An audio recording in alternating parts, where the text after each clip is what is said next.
ey Allohning rasuli, nima uchun bu ishni qilding? Sizni yaxshi ko'rganligim sababli dedilar. Payg'ambar alayhisalom xurmoni yerkanlar, ha, meni yaxshi ko'rasanmi? Nihoyatda yaxshi ko'raman ya Rasululloh.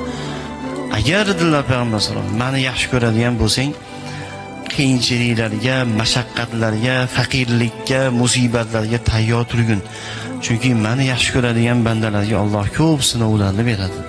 Meni yaxshi ko'rgan bandalarga Alloh shunaqangi faqirona, haqirona, oddiy sodda hayotni beradi. Boshiga musibatlar tushadi. Moli bilan sinov beradi, joni bilan sinov beradi, mana shunaqangi qiyinchiliklarni beradi dedilar azizlar. Shuning uchun bir inson masalan musibatlar to'xtamayapti bir insonning boshiga.